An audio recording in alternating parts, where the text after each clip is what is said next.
ভীষণই সুস্বাদু এবং স্বাস্থ্যকর এই রেসিপিটি বাচ্চা থেকে বড় সকলেরই ভীষণই পছন্দ হবে। রেসিপিটি প্রথম থেকে শেষ পর্যন্ত দেখার জন্য অনুরোধ রইল।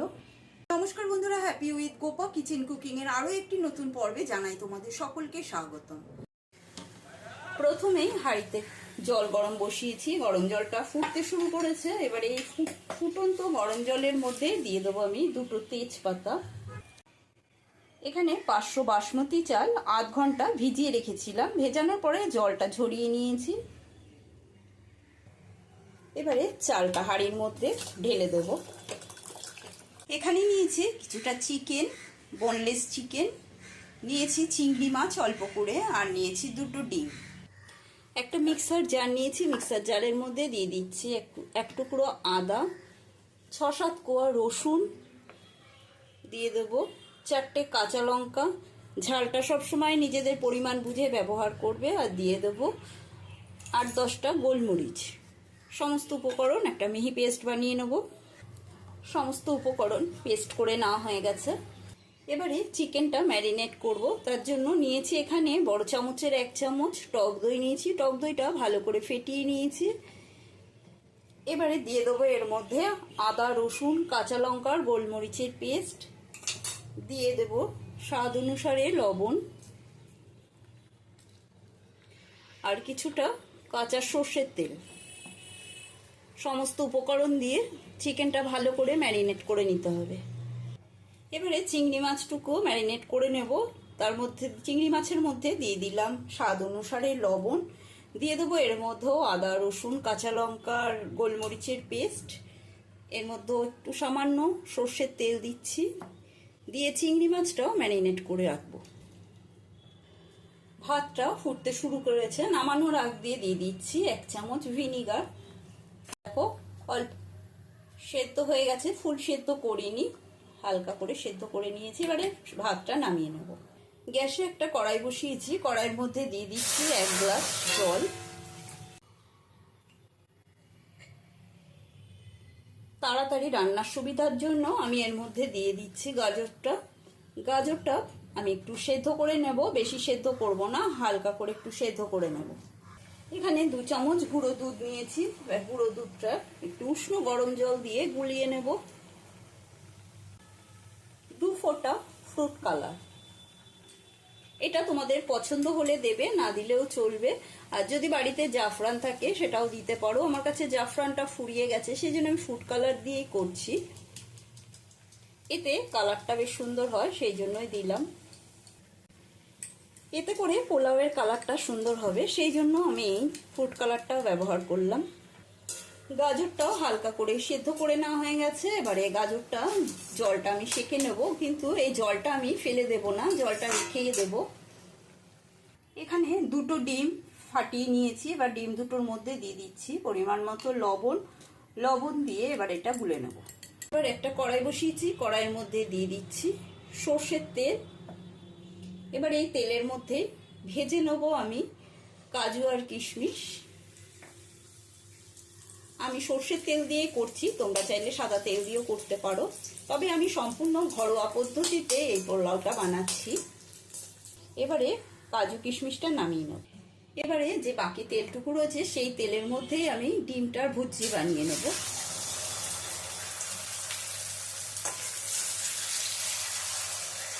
অল্প অল্প করে ডিম দেবো, আর একটু এরকম করে সরিয়ে নেব। এবারে তুলে দেব। গ্যাসে আবারও কিছুটা সর্ষের তেল দিয়ে দিলাম। ওই তেলের মধ্যে এবারে চিংড়ি মাছগুলো ভেজে নেব।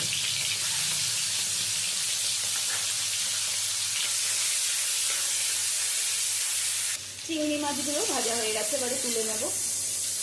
এই যে অবশিষ্ট তেল আছে সেই তেলের মধ্যে দিয়ে দিচ্ছি 2টো পেঁয়াজ কুচি। পেঁয়াজ কুচিটা তাড়াতাড়ি নরম হওয়ার জন্য দিয়ে দিলাম লবণ। এবারে পেঁয়াজ কুচিটা ভেজে নেব। পেঁয়াজটা লাল করে ভেজে নেওয়া হয়ে গেছে। এবারে পেঁয়াজের মধ্যে দিয়ে দিচ্ছি ম্যারিনেট করে রাখা চিকেনটা।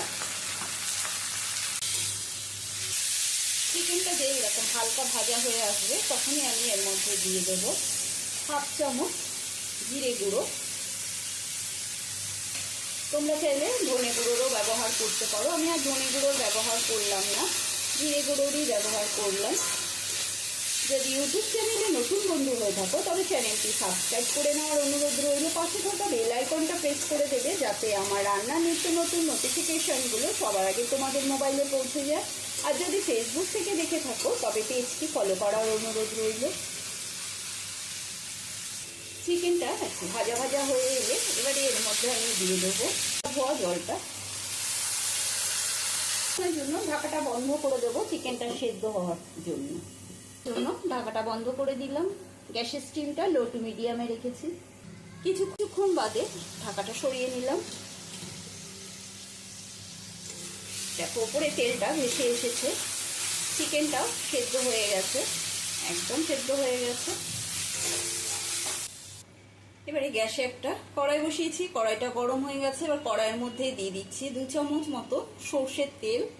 আমি এই রান্নাটাতে খুবই তেলের পরিমাণটা কমই রেখেছি, বেশি তেল ব্যবহার করছি না। আর 1 চামচ মতো ঘি দিয়ে দিলাম।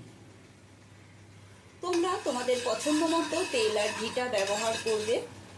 তেল আর ঘিটা গরম হয়ে গেলে ফোড়ন দিয়ে দেবো। এখানে একটা দারচিনি, একটা স্টার অ্যানিস, 2টো ছোটো এলাচ, একটা বড় এলাচ আর লবঙ্গ, সমস্ত উপকরণ দিয়ে ফোড়নটা দিয়ে দিলাম। ফোড়নটা হয়ে গেলে এবারে এর মধ্যে দিয়ে দিচ্ছি একটা মাঝারি সাইজের পেঁয়াজকে লম্বা লম্বা করে কেটে তার পাপড়িটা ছাড়িয়ে নিয়েছি। পেঁয়াজটা দিয়ে দিলাম। পেঁয়াজটা হালকা ভেজে নিয়ে এবারে এর মধ্যে দিয়ে দিচ্ছি অর্ধেক ক্যাপসিকাম। ক্যাপসিকামটাও একটু লম্বা লম্বা করে কেটে নিয়েছি। ক্যাপসিকাম আর পেঁয়াজটা হালকা করে ভেজে নেওয়ার পরে আমি দিয়ে দিচ্ছি সেদ্ধ করে রাখা গাজরটা। গাজরটা আমি সেদ্ধ করে নিয়েছি এই কারণে যাতে তাড়াতাড়ি রান্নাটা হয়। আর তাছাড়া দেখো গাজরের কালারটাও কিন্তু খুব সুন্দর থাকে, আর ভেজে নিলে গাজরটা একটু রঙটা পাল্টে যায়। দিয়ে দিচ্ছি স্বাদ অনুসারে লবণ।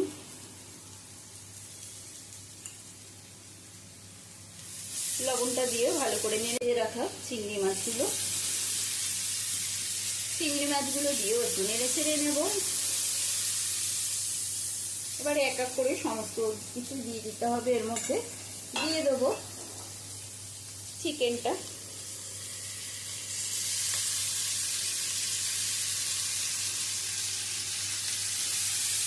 চিকেনটা দিয়েও ভালো করে নেড়ে ছেড়ে নেব। বাড়িতে যদি কোনো কেউ হঠাৎ করে গেস্ট আসে আর তোমাদের কাছে যদি এরকম চিকেন, চিংড়ি মাছ না থাকলেও হবে, চিকেন, ডিম এইসব থাকলে চট করে বানিয়ে নিতে পারো। এবারে দিয়ে দেবো ওপর থেকে সেদ্ধ করে নেওয়া ভাতটা। দেখো ভাতটা কত সুন্দর ঝরা ঝরা হয়েছে।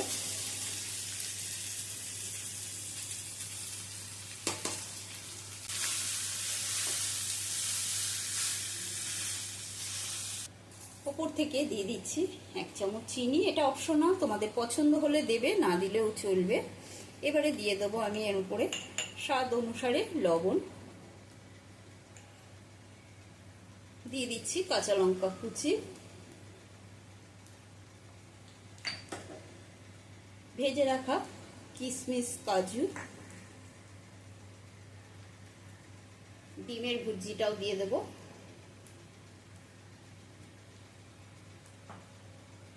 সমস্ত উপকরণ ভালো করে মিশিয়ে নিতে হবে। এবারে এর ওপর থেকে দিয়ে দিচ্ছি দুধটা। ফুড কালার দিয়ে যে দুধটা বানিয়ে রেখেছিলাম সেই দুধটা দিয়ে দিলাম। আর দিয়ে দেবো তার উপর থেকে গাজরটা সেদ্ধ করে নেওয়া যে জলটা, সেই জলটা আমি এর মধ্যে দিয়ে দিলাম। আর গ্যাসের স্টিমটা লোতে রেখেছি, কিছুক্ষণের জন্য হতে দেবো। ঢাকা দিয়ে দিলাম।